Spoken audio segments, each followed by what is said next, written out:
It's time now for County-Wide, a special presentation of Yavapai Broadcasting News. Join Paul David and Brad Miller as they talk with our community's leaders, newsmakers, and people in the know. You'll hear about the hot topics that affect all our lives here in Yavapai County. And now, here's today's County-Wide. Welcome to County-Wide. I'm Paul David. Very good to have you in studio today.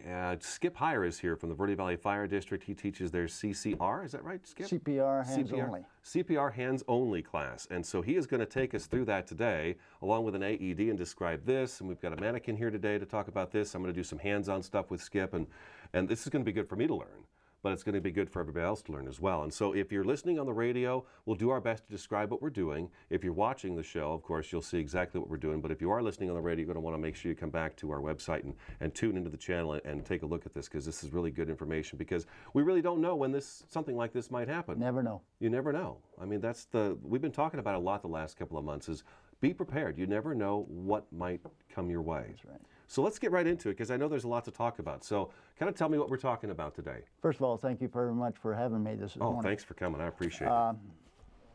About 1996, Sarble Hart, University of Arizona, Tucson, Dr. Evie, Dr. Kern were very upset because Arizona had a survival rate of less than 5%. Oh, wow. Of cardiac arrest patients. And I'm saying just a survival rate, not with the quality of life. Mm-hmm. Studies were done, and from that, it was determined, do we really need to breathe for that patient with the cardiac arrest? And how do we determine it's a cardiac arrest? Because we see that movies, the pump, pump, and then the blow in the mouth, and then the pump, pump, blow in the mouth. So, okay. Okay. So, anyway, facts were established in the fact that we have about 21% oxygen in the air.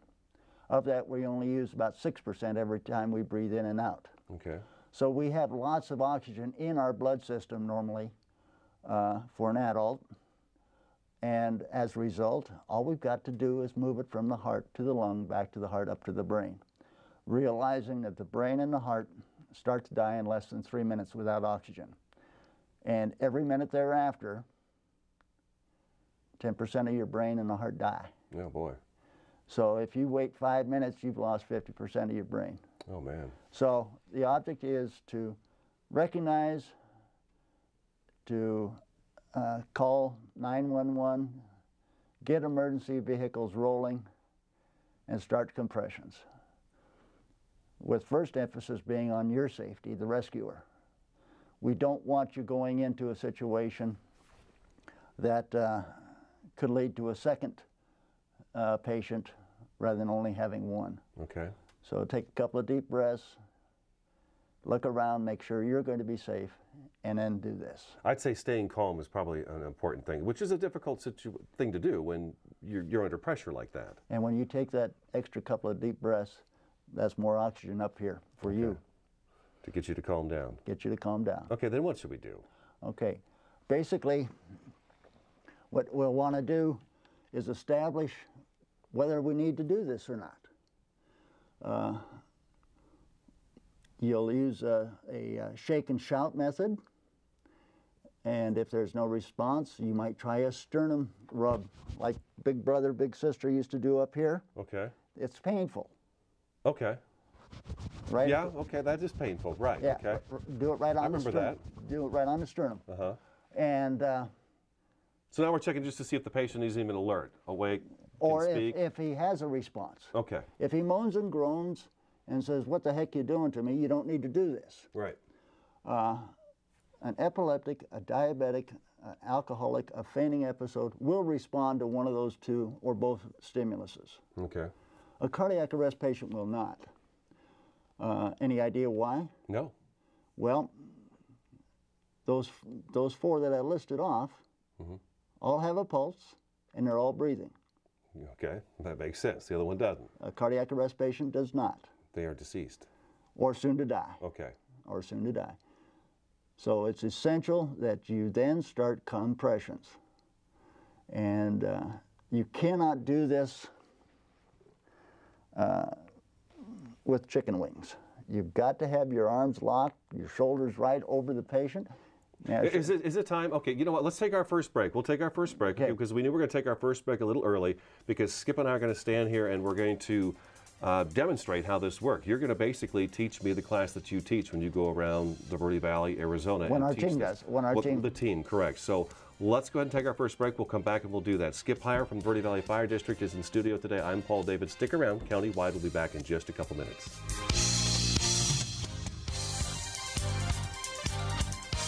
Having a fire escape plan is very important to keep your family safe and together in the event of a fire. When you awake to the sound of a smoke detector and smoke in your room, don't stand straight up. Carefully roll off your bed and stay low under the smoke. If your door is shut, feel the door with the back of your hand. Slowly open the door if no heat is felt. Always stay low until you get to the outside of your home. Always have 2 ways out of your house and a specified meeting place somewhere outside your home. Home escape plans should be drawn up and rehearsed on a regular basis. This could be the difference between life and death if caught in a fire. Move over, AZ. Arizona's move over law requires you to move over or slow down when you drive past any vehicle pulled over with flashing lights. Any vehicle means emergency responders, roadside assistance, law enforcement, highway crews, even stranded motorists. Ignore the law and you could pay a fine. Remember, every vehicle, every time. Move over, AZ. Sponsored by ADOT in partnership with the Arizona Broadcasters Association and this station.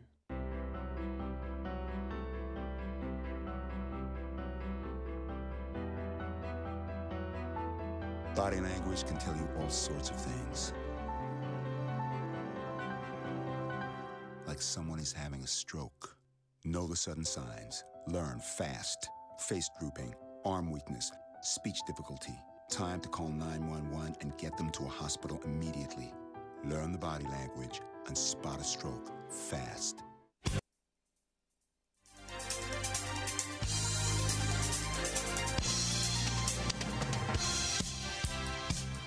Welcome back to Countywide. Paul David here with Skip Hire from the Verde Valley Fire District. We are going to be talking about the, say it again for me, the hands-only CPR. Hands-only CPR, and I'm going to learn how to do this today. And we have this, tell me what this device is right here before we get started. It's called an automatic external defibrillator. And we talked about this quite a bit before the show. And I remember years ago, Sedona made a big deal about the fact that they were putting them all through uptown Sedona for all the tourists that are there. But you say they are now located all over the Verde Valley. Not only that, but churches up in Sedona area, village, very, very strong up in that area. Schools. In our valley, down here, the lower valley, we have them in all of our schools, a lot of the clubhouses, several businesses. And if you're wondering where they're at, in schools, they're probably in the gymnasium area. And they're there for a reason, and that's because mom and dad, grandma and grandpa are there watching the kids. Is it well displayed? Because I'm trying to think to myself if I've ever seen one. And I think I remember seeing one in uptown Sedona. I want to say it's a red box on a post, and it's inside that, but I'm not sure. That's exactly right. Is that right? Okay. On 89A in downtown Sedona, on one on each block. Okay. Interesting that you should bring this up as far as that is concerned, where they're located at. I assume you fly out of Sky Harbor every time you leave the... Yeah, the airports. You know where they're at there? I'm going to say by the white phone. No. No. Where's the first place you go to when you... Restrooms. Restrooms. They're between every men's and ladies' restroom in the entire airport. That is the safest place in the United States right now to have a cardiac arrest. The airport. Is that particular airport. Okay. That particular airport. 39 people at last report have gone down to cardiac arrest at the airport. 35 of them are walking around today. Wow, that's great. What's the quality of life? That's amazing. Yeah. So we really need to, I guess we need to pay attention and find out where one of these is near us, because you said they're like $1,400, so it's not really something I'd have in my house. A lot of churches have them. Yeah.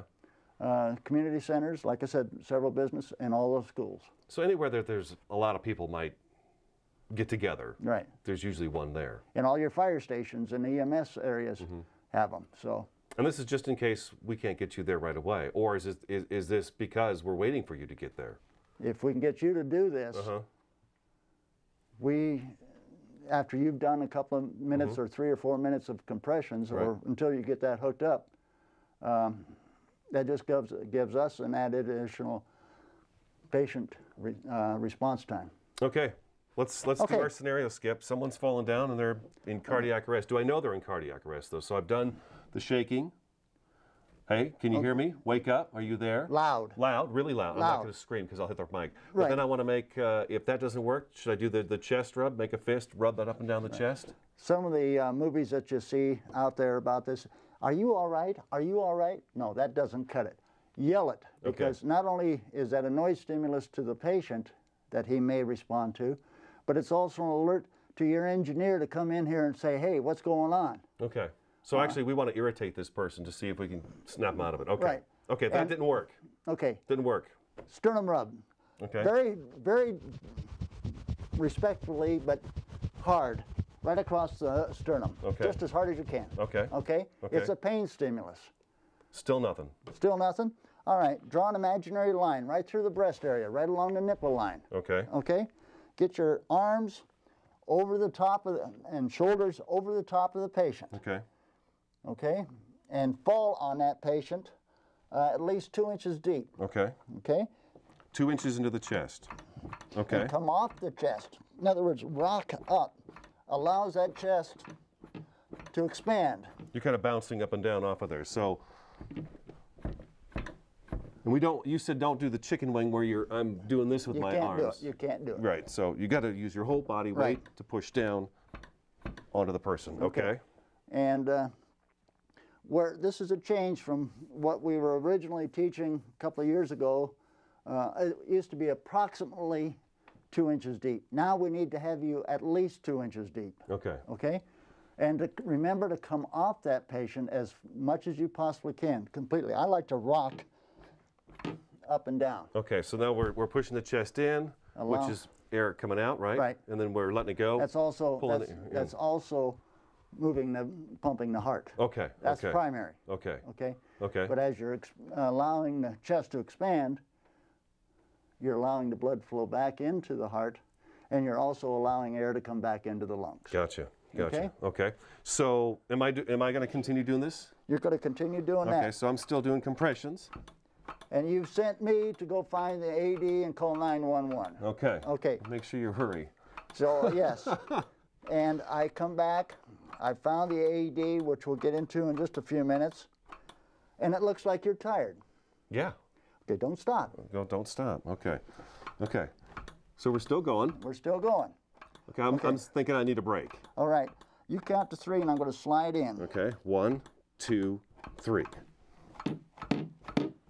Because I'm not even going fast enough then, am I? You said before the show at least 100 times. 100 compressions a minute. 100 compressions a minute. The easiest way to remember that is perhaps the song Staying Alive. Okay. Okay, right. the Bee Gees, Staying Alive. Right. There's another one for us older folks that our grandparents, Humpty Dumpty sat on the wall. Okay. That works too. Okay. Okay? All right. So we've done compressions, we've done compressions, we've done compressions. And in some cases, I've only known one that could help start the heart. Okay. The heart is sitting basically in hopefully still in a VFib, VTAC situation where it's sitting quivering. It's still got electrical pulses going to it. It wants to work, but it's not working, right? But it's not working. Okay. Okay? Okay.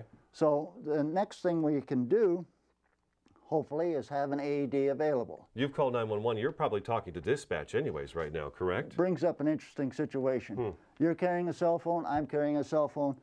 Most of the folks listening and watching are carrying cell phones. Right. Put it on loudspeaker. Oh, okay. Good idea. You can sit it down there next to you. You can sit it down, you carry on the conversation, and that dispatcher that we have throughout the state, but especially our group up here in Sedona, are extremely well trained. Okay. And they Which will make me feel better. They can stand in there, and you're all of a sudden got help. Yeah. Yeah, I'm not by myself anymore. You're not by yourself. Even if I was by myself. Right, you're I'm not. by myself. Okay. They'll pick up, okay, are you going deep enough? Are you going, what's your rate? Count out loud. Let me hear you. They're there to help you, to prompt you, and it does work. We know of a situation in Clarkdale right now, the survivor is alive strictly because of the 911 dispatcher in Sedona. That is awesome. Okay, so that is really good to know, because that's important. The 911 call is really important because, yeah, like you said, now I'm not alone. Even if I am alone dealing with this situation, somebody can keep me calm too. Right. Okay. Okay. All right. So what am I doing now? We've been doing the compressions for how long do we do that for? Until we get there, until emergency vehicles get there. Okay. Okay. Or until you can't do it anymore. Okay. But that's between you and the good Lord and everything, and everything else. Okay. But you do that, and normal response time is anywhere from 4 to 5 minutes. Okay, 4 to 5 minutes. That's not too bad. Well, it can be after 2 minutes by yourself. Right. Okay. Okay. So we want you to do compressions as deep. As long as we can. As long as you can. As long as we can. Okay. Because that is getting air into the lungs. More importantly, to the heart and the brain. And the brain and the heart. They start to die in less than 4 minutes without oxygen. Okay, so that is very important to keep those compressions going so we've got oxygen going in and out to the heart and the brain. Gotcha. Okay. So when does the AED come into play? When we get it back into place. Okay. Okay, I've gone to call 911. You're doing compressions. Go ahead and do compressions. They're about 5. Brian would like to take our break before we go jump into the AED. Let's do that. Let's take our second break. Skip Hires here from the Verde Valley Fire District. We are doing the CCR. No, why do I don't remember it every time. Hands-only CPR. Hands-only CPR. Hands-only CPR. Stick around. Countywide will be back in just a couple minutes. Having a fire escape plan is very important to keep your family safe and together in the event of a fire. When you awake to the sound of a smoke detector and smoke in your room, don't stand straight up. Carefully roll off your bed and stay low under the smoke. If your door is shut, feel the door with the back of your hand. Slowly open the door if no heat is felt. Always stay low until you get to the outside of your home. Always have 2 ways out of your house and a specified meeting place somewhere outside your home. Home escape plans should be drawn up and rehearsed on a regular basis. This could be the difference between life and death if caught in a fire. Move over, AZ. Arizona's move over law requires you to move over or slow down when you drive past any vehicle pulled over with flashing lights. Any vehicle means emergency responders, roadside assistance, law enforcement, highway crews, even stranded motorists. Ignore the law and you could pay a fine. Remember, every vehicle, every time. Move over, AZ. Sponsored by ADA in partnership with the Arizona Broadcasters Association and this station.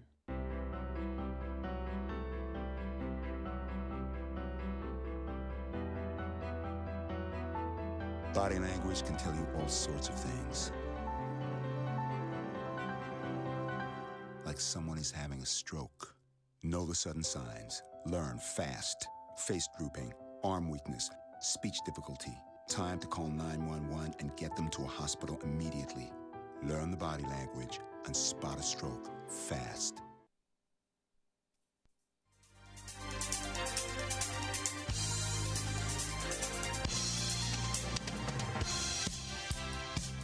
Welcome back to Countywide. We are resuscitating. This is the hands-only CPR. It was CCR, and y'all switched it back to CPR because the rest, we just didn't know it was CCR or CPR. So anyways, okay, so we've been doing the compressions. We're going to switch to the AED now. Right. So I'm going to keep doing the compressions, correct? Okay. I'm doing this while I've got you there, unless, of course, I'm by myself. Then I would have to stop and slide this underneath. But another count? 3, 2, 1. Go, go. You see how I did that is to have him stop just for less than 1 second. We had the t-shirt off, the underwear off. It's got to be done on bare skin. And he's continuing to do compressions, okay? I'm going to turn the machine on. It talks to us, lets us know what to do. Unit, okay. It's done a self-analyzation. Check responsiveness. It works properly. Call for help. I've called 911. Check responsiveness. Call for help. Open airway. We don't need to do that anymore. That's more for our EMS, healthcare providers, so forth. Check breathing. Give 2 breaths. No more checking the pulse, no more rescue breathing for a cardiac arrest. Now, are they going to remove that from these? Buford pads to hold patient's on. bare chest. Okay, we've got the pads already attached. Remember one thing, to turn the machine on and take the protective cover off the back of the pads. It's a very sticky, like fly paper. Okay. Okay? Don't touch patient. Stop. Analyzing. When it's analyzing, you can't be touching the patient. If you happen to nudge it, Touch patient. it will in Analyzing. fact give a false reading to the machine and therefore may or may not shock. Gotcha. Shock advised. Don't touch patient. Press flashing shock button. And make sure I'm clear, you're clear, we're all clear. And I'm shocking. Don't touch patient. Press flashing shock button. Shock delivered. Start CPR. And you go right back doing compressions. Okay. Okay? And you'll do them for 2 minutes. How do you know 2 minutes are up? The machine will tell you. Okay, so it comes back on and prompts me again. It'll continue to prompt you all the way through this. We've got about a minute left. Continue Okay? CPR. In that case, I'll shut this off so we can kibitz. But at the end of that 2 minutes, it will come back on and say analyze. Okay. It'll stop, analyze, see whether there's a heartbeat, respiration, and go from there. Now, real quick, if it says, does it tell me again, maybe that first one didn't work, you do it again? We just keep following this until you arrive. Until the EMS personnel get there. Arrives. Real quick, we wanted to also talk about if it's a drowning victim, there may be some breaths involved. Yeah. If it's a youngster under 8 years old or a drowning patient, we still want to breathe for that patient, okay? In those cases, that's a separate class all in itself. Okay. Make sure that you contact your local EMS facilities or fire departments. They have classes that we'll be happy to teach you that. You go all over the Verde Valley and teach these classes. Right. To Our groups, churches, teams, schools, children, adults. It doesn't matter. If they want to learn how to do this, we'll do. call do your that. local fire department and we'll, say, we want to have a class. We want to learn hands-only CPR. Right. Stop to look at my notes. Hands-only CPR. Thanks so much for coming in, Skip. Thank you very much. It's always very good. I feel if this happened, I would know what to do now. That's the important part. That is the important part. All right. That's today's county-wide. Skip Hire from Verde Valley Fire District was in studio today. Thanks for watching. We'll talk to you again next time.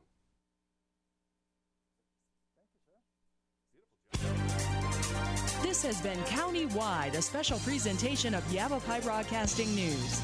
Listen in each Tuesday and Thursday as we tackle the hot topics and talk to the decision makers across Yavapai County. That's County-Wide with Brad Miller and Paul David each Tuesday and Thursday on this Yavapai Broadcasting station.